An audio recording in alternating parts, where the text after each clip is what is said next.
Creio que esta manhã todos fomos profundamente impressionados com a situação da igreja em Tiatira e quão tenebrosa ela é. A situação da igreja católica, simbolizada por Tiatira, tem um efeito muito duradouro. Primeiramente, quero mostrar que não devemos nos esquecer, irmãos, que a condição dessas igrejas existiu de fato naquela época, existia de fato entre as igrejas locais. Não devemos achar que isso não está relacionado conosco, que não temos nada a ver com a igreja católica. Todas essas coisas, na verdade, estavam ali entre as igrejas ali na Ásia.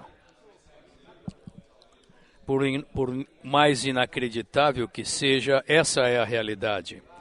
Portanto, temos de levar essas palavras ao Senhor e considerar o significado delas para nós. Não devemos simplesmente esquecer delas, porque elas parecem ser proféticas e não relacionar-se conosco. Na verdade, há um significado. A situação da Igreja Católica tem uma influência muito grande e se estendeu por um período muito longo de tempo. Sabemos que depois que o sistema papal foi estabelecido no século VI, nos próximos 10 séculos, nos próximos 1000 anos, a palavra de Deus, a verdade de Deus foi ocultada, e o povo de Deus foi deixado subjugado em escravidão, impedidos de conhecer Deus diretamente. Se eles quisessem ir a Deus, eles tinham de passar por essa classe mediadora. E nesses 1000 anos que a história chama de Era de Trevas, é o período mais tenebroso na história humana, onde não há luz alguma da verdade. Esse foi o efeito da Igreja Católica, a tal ponto, até que, no início do século XVI, Deus foi a um jovem na Alemanha, chamado Martinho Lutero. Ele era um monge na Igreja Católica, mais tarde tornou-se um professor numa universidade, e Deus o iluminou, especialmente quando ele leu a passagem no livro de Romanos, que diz que o justo viverá pela fé. Algo começou a ser iluminado no interior dele, fazendo com que ele considerasse todas as falácias da Igreja Católica, dos dogmas católicos. Ele então se levantou e escreveu 95 teses e as prendeu na porta da catedral da universidade, desafiando todo o sistema católico. Esse foi o início do que foi chamado movimento da Reforma. De fato, esse foi um ponto de virada muito significativo no mover de Deus na sua igreja. E ele, é claro, foi perseguido, por fim foi excomungado, e enquanto ele estava escondido, ele traduziu a Bíblia para a língua alemã, para que as pessoas comuns também pudessem ler a palavra de Deus. Antes daquilo, somente a classe privilegiada podia ler e interpretar a palavra de Deus. Portanto, através de Lutero, Deus o iluminou com relação a essa verdade preciosa a respeito da justificação pela fé, e também trouxe a nós uma Bíblia aberta, abrindo a porta para o acesso à palavra de Deus pelo povo comum. E uma quantidade de vida espiritual foi dispensada através disso. Então isso realmente, muitas vezes nos referimos a isso como o ponto inicial da restauração, da obra de restauração do Senhor na terra. Esse foi um ponto de virada muito significativo. Contudo, a despeito desse começo maravilhoso, houve muitas carências na obra de Lutero e no movimento da Reforma. Então, como resultado dessa obra, desse movimento da Reforma, embora as pessoas tenham sido levadas ao entendimento de que elas podem ser justificadas por Deus diretamente, que elas podiam ler a Bíblia diretamente, mas o resultado desse movimento não foi tão positivo, porque produziu muitas assim chamadas igrejas estatais. E depois disso vieram as igrejas particulares. Esse é o começo do que é chamado igreja protestante, ou das igrejas protestantes, começaram com esse movimento da Reforma. A igreja protestante é simbolizada aqui pela igreja em Sardes. Bem, esta noite nós chegamos a esta igreja. Creio que devemos ter muito sentimento, mais identificação com a igreja protestante, porque eu creio que muitos dentre nós vieram dessa origem do protestantismo. Portanto, até certo ponto, nós sabemos o que estava ali na nossa experiência pessoal. Você passou por isso e sabe o que estava naquele sistema. Portanto,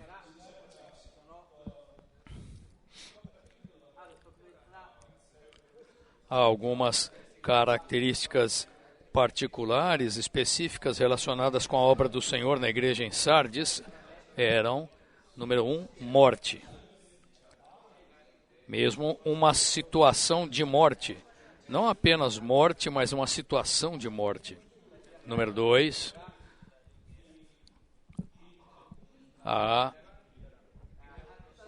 o fato de a obra não ter sido completa. Eles tiveram um bom começo, mas nunca completaram o que começaram. Todas as coisas, todos os reavivamentos, todos os despertamentos que foram introduzidos nunca foram concluídos, nunca teve um término. Então eu diria que número 3, a superficialidade. As coisas na igreja protestante hoje são superficiais, muito superficiais. Eles nunca se aprofundam, nunca se aprofundaram. Eles têm um começo, e aí a coisa esfria, eles tentam ter um novo começo, um novo reavivamento, e eu diria que outra característica é a organização. O cristianismo, tanto a igreja católica quanto a igreja protestante, são sustentados por organização. Não há dúvida que foram a bênção do Senhor nesse período de tempo da Reforma nas igrejas protestantes, mas as pessoas tentam organizar, tentam formalizar. Sempre que há alguma bênção, eles tentam organizar para conter, para limitar a bênção de Deus. Eu vi a ilustração do irmão Watmani, quando ele falou sobre a ortodoxia da igreja. Ele disse que sempre que há a bênção do Senhor, como o derramamento da água, de água, os cristãos, eles vão com um copo para conter a bênção. Sim, eles recebem alguma bênção, O problema é que eles limitam essa bênção àquele copo que eles têm. Eles usam um copo para conter a bênção, levam para casa para desfrutar, e para a próxima geração não tem mais um copo cheio, só tem meio copo, e depois de algum tempo o copo está vazio e eles têm que buscar outra bênção. No início, então, eles começam a discutir, um grupo com outro, que copo é melhor, que copo é maior, que copo é mais bonito. Não há mais conteúdo nenhum dentro do copo. Eles se importam com a organização, se importam com a formalidade, mas perderam o conteúdo. Então, tendo isso como início, vamos ver o esboço. O primeiro ponto diz: como sinal, a igreja em Sardes prefigura a igreja protestante desde a época da Reforma até a segunda vinda de Cristo. Quando a igreja, em sua queda contínua, chegou ao estágio de Jezabel, Deus não pôde mais tolerá-la. A igreja em Sardes é a reação de Deus a Tiatira. Tiatira era tão maligna que Deus não podia mais tolerá-la. Deus suportou-a durante tanto tempo. Na verdade, Pérgamo foi a introdução de Tiatira. A partir do século IV até o século XVI, Deus tolerou aquela situação durante tanto tempo. Quando veio o tempo, Deus não podia mais tolerar e reagiu. A reação de Deus é a restauração do homem. A restauração de Deus tornou-se a restauração do homem. Portanto, Sardes, na verdade, é o resultado da reação de Deus à situação de Tiatira. Sardes surge porque o Senhor viu a condição de Tiatira. Em grego, Sardes significa restante, remanescente ou restauração. O sistema católico era um sistema imenso, enorme. Contudo, era intocável. Então Deus levantou esse jovem, Martinho Lutero, que foi suficientemente ousado para posicionar-se pela verdade. Ele foi tão ousado a ponto de desafiar o Papa. Ele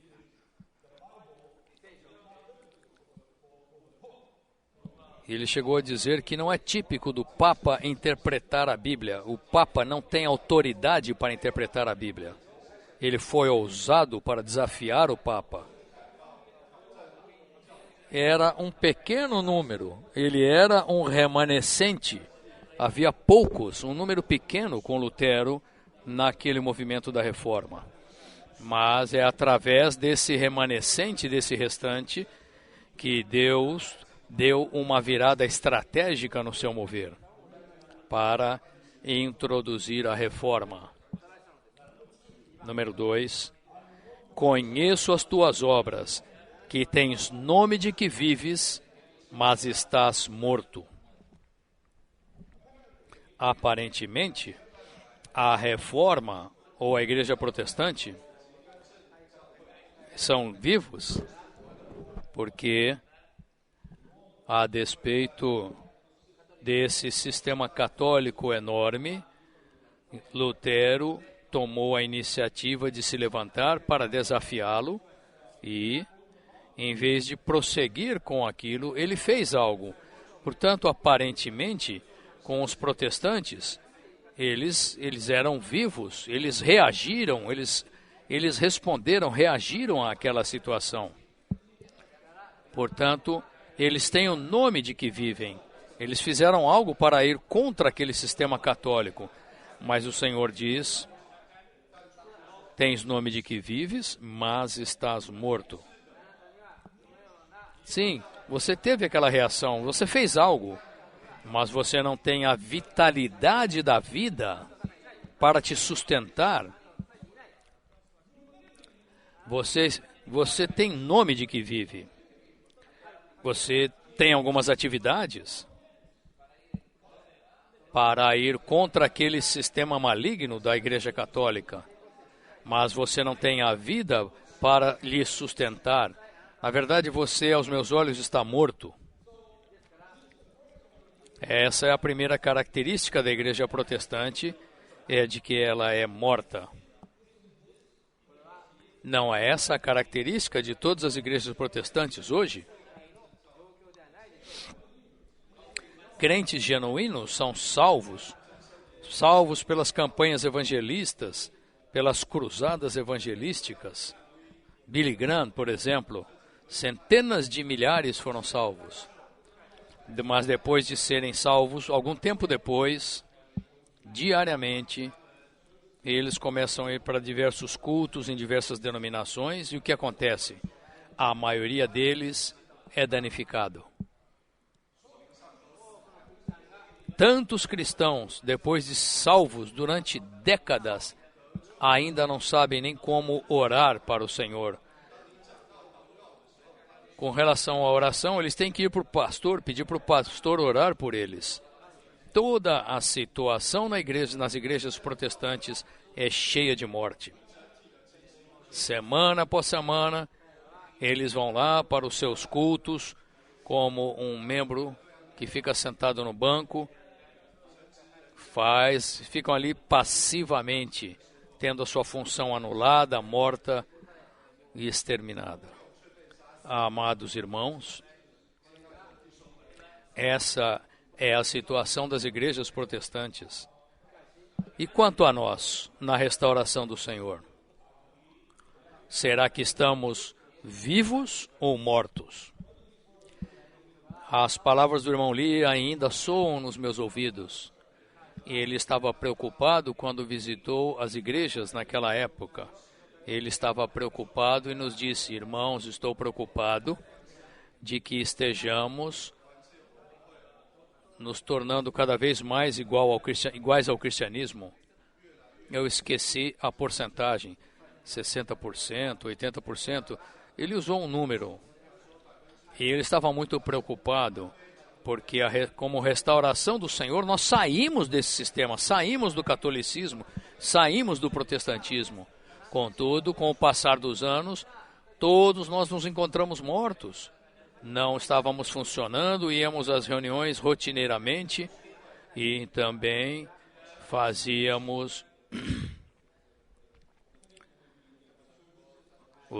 realizávamos os serviços rotineiramente, mas será que é algo vital, algo de vida?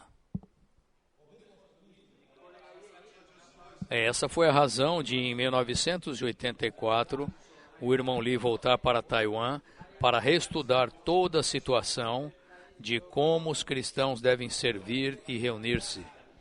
Então, ele trouxe a maneira ordenada por Deus, o novo caminho, como você quiser chamar, a maneira bíblica, de 1984 a 1989. Então, ele voltou para os Estados Unidos por causa da situação de morte, da mornidão nas igrejas. Portanto, amados irmãos, esse é um assunto que atinge de perto onde estamos. Não devemos apontar os dedos para as igrejas protestantes lá fora. Temos de considerar a nossa situação. Será que as igrejas estão realmente vivas? Eu não estou falando de viver vivas no sentido de ficar pulando e gritando, entendeu? Há momentos que fazemos isso, em alguns momentos ficamos tão empolgados que pulamos, mas não é isso que é estar vivo. Estar vivo é estar cheio de sensibilidade, cheio do estado consciente. Não como uma folha morta flutuando, sendo levada pela correnteza. Para onde o rio, a corrente levar, ela vai, sem reação alguma. É assim que vamos para as reuniões? É assim Será que a sensitividade e consciência no nosso espírito, quando vamos para a reunião, estamos cheios de sentimento? Ou eu vou oferecer uma oração, eu tenho um salmo, eu tenho um hino, e eu não vejo muitas igrejas nesse estado. Em vez disso, temos a nossa própria agenda, a agenda da nossa própria igreja local. O estado de morte é algo muito sério na igreja em Sardes, que representa as igrejas protestantes. A primeira característica, o primeiro assunto que o Senhor tratou é que ela tem nome de que vive, mas que está morta. Muitos consideraram a igreja protestante reformada como viva, mas o Senhor disse que ela está morta. Ela perdeu a vitalidade e somente é viva no nome.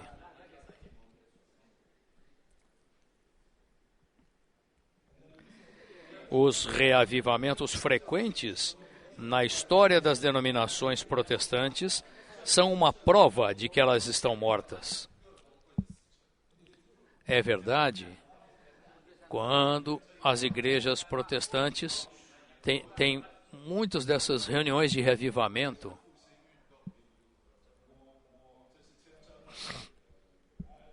eu, indo para uma situação mais dramática, eu viajo para a África, para Gana, e o tempo todo nós vemos ali esses posters, esses outdoors, chamando eles estão buscando sempre reavivamento, contratando pessoas que fazem reavivamento.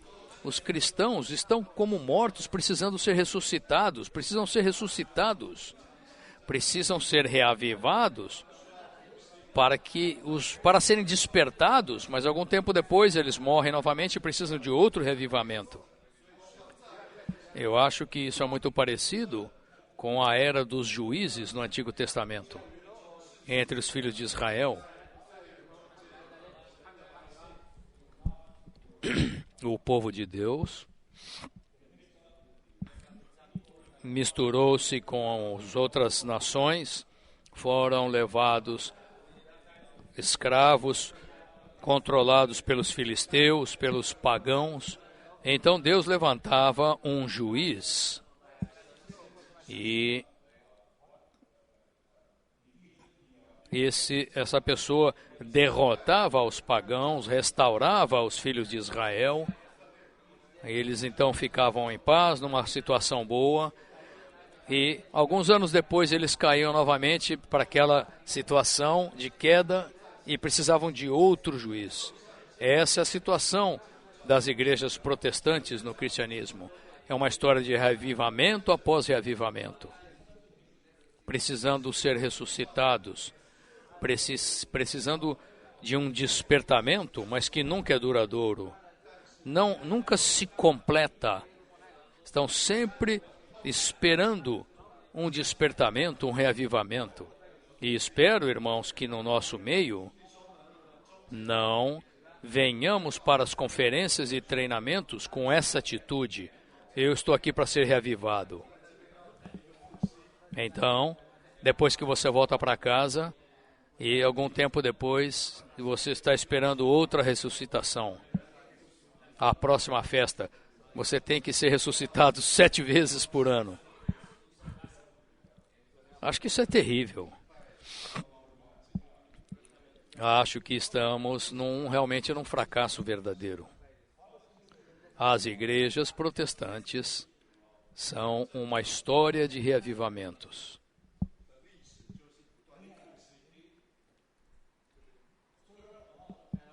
Elas despertam muitas atividades, mas nada é completado. Portanto, tudo é superficial, é raso. Simplesmente para despertar a emoção das pessoas. Não há nada sólido, nada completo. Não há uma vitalidade genuína. Letra C diz: certamente não queremos estar na condição da igreja em Sardes. Queremos ser vivos e ativos na pregação do Evangelho, em nutrir os novos, em aperfeiçoar os santos e em profetizar para edificar o corpo de Cristo.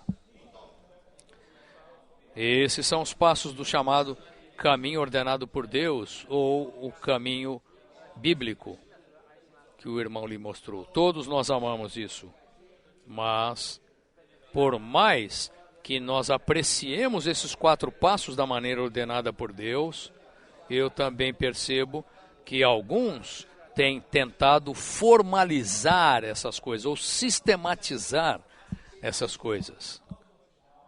Não tanto agora, eu sei que assim que veio a maneira ordenada por Deus, nos primeiros anos, alguns chegaram a dizer: puxa, essa é a verdadeira maneira genuína ordenada por Deus. E aí eu visitei a esse lugar e um dos líderes me falou: todas as suas igrejas nos Estados Unidos fracassaram para com o irmão Lee. Vocês não entenderam, vocês não realizaram o que ele queria. Eu sei o que ele queria, eu sei o que é a maneira ordenada por Deus. E por fim, eles se tornaram uma seita, aquele grupo. Sim, esses são passos da maneira ordenada por Deus, mas essa maneira é viva.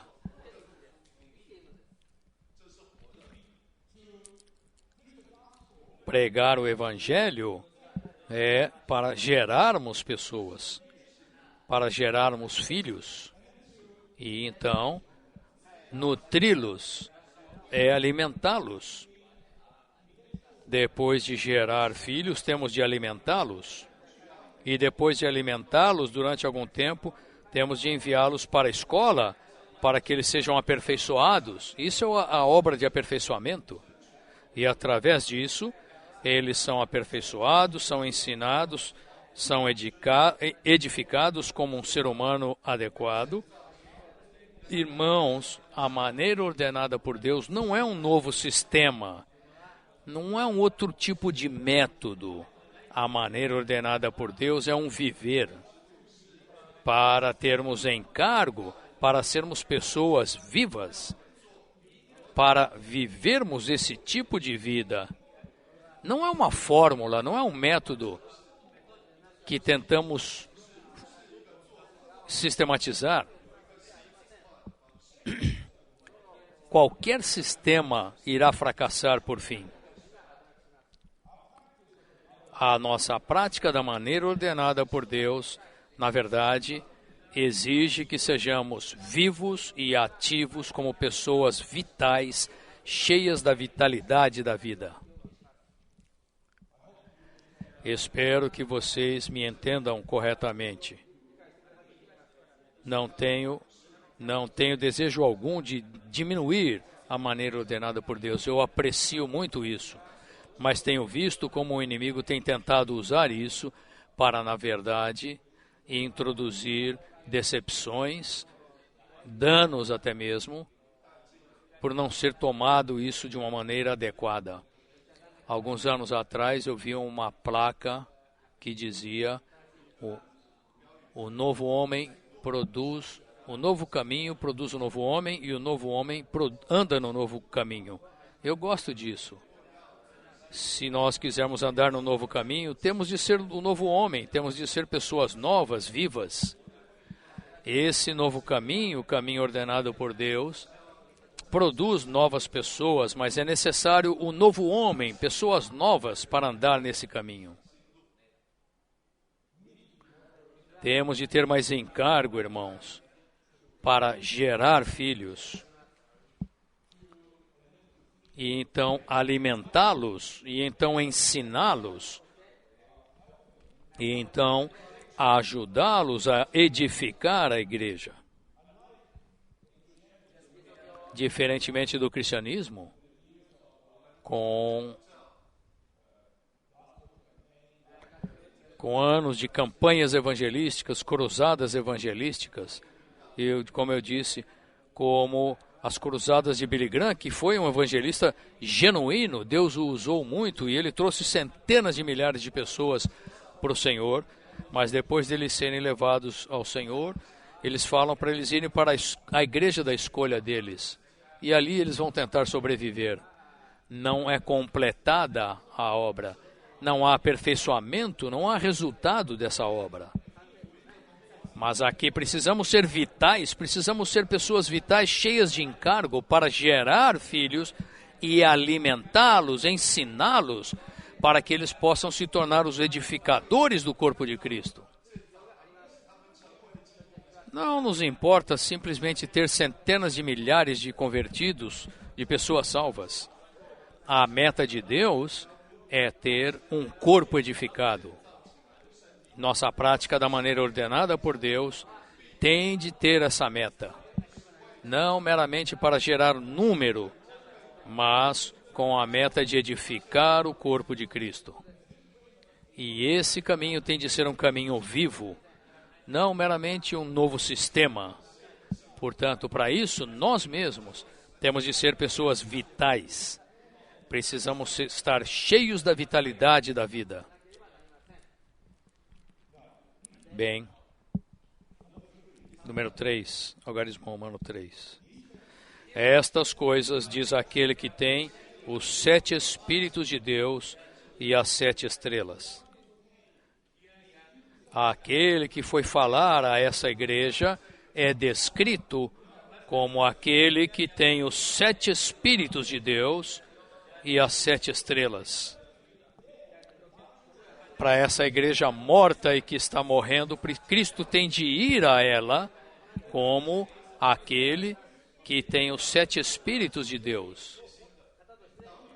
Sabemos que esses 7 Espíritos não são um outro Espírito. É o Espírito de Deus, é o Espírito que dá vida, é o Espírito consumado, mas aqui no livro de Apocalipse, devido às trevas profundas e à degradação profunda da igreja, o Espírito de Deus agora é 7 vezes intensificado. Esse Espírito é descrito como os 7 Espíritos, como uma lâmpada que tem um dimmer. Se tiver muito escuro, você vai aumentando a potência da lâmpada. O Espírito de Deus agora foi aumentado 7 vezes, brilhando 7 vezes intensificadamente.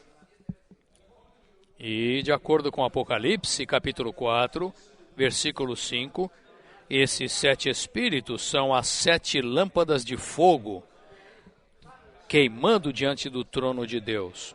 Esses 7 Espíritos estão aqui para nos queimar. Eles são as 7 tochas de fogo. As lâmpadas de fogo queimam diante do trono de Deus. E em Apocalipse 5 nos é dito que esses 7 Espíritos são os 7 olhos do Cordeiro. Olhos penetrantes, olhos que examinam.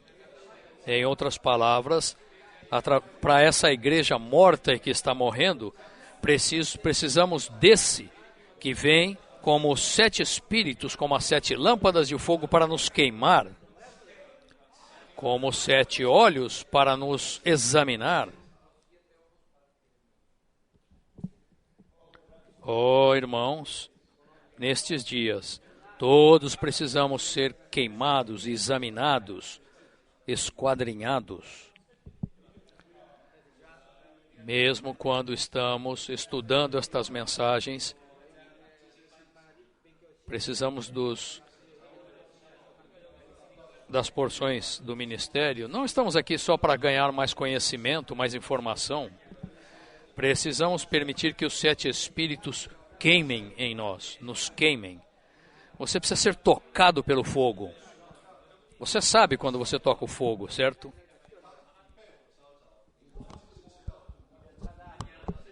Não basta apenas conhecer. Precisamos do queimar dos 7 Espíritos e também do examinar dos 7 Espíritos. Ele é aquele que examina todas as nossas partes interiores, examina o coração de todos nós. Não sei mas os outros irmãos também confirmaram. Sentimos que há um encargo específico para esse treinamento, diferente dos anteriores. Não sei, há algo que o Senhor quer conseguir em todas as igrejas na sua restauração, usando essas 7 epístolas para falar a nós de maneira específica. Espero que nós, depois do treinamento, não coloquemos apenas esses esboços na prateleira e voltamos para a nossa vida normal, esperando a próxima festa deste ano. Todos precisamos orar: Senhor, eu preciso ser queimado pelo Espírito, eu preciso ser esquadrinhado pelo Teu Espírito, e através dele, todas as minhas partes interiores, minha motivação, minhas intenções. Não posso simplesmente continuar servindo da maneira em que eu vinha, de uma maneira formal, rotineira. Senhor, Tu tens que me examinar o meu coração e queimar em mim. O Senhor precisa vir a nós como aquele que tem os 7 Espíritos e também as 7 estrelas. Ele tem as 7 estrelas na sua mão. Sabemos que essas 7 estrelas referem-se aos mensageiros das igrejas.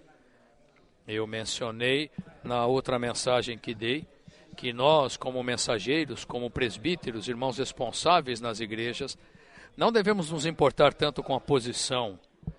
O que importa é como você brilha, como você resplandece aos santos que estão sob o nosso cuidado, sob o nosso apacentamento.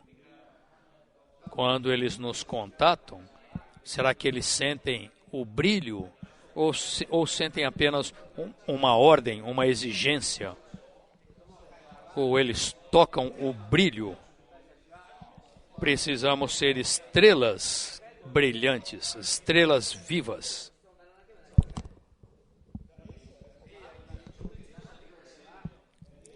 Os 7 Espíritos capacitam a igreja a ser intensamente viva, e as 7 estrelas a capacitam a ser intensamente brilhante.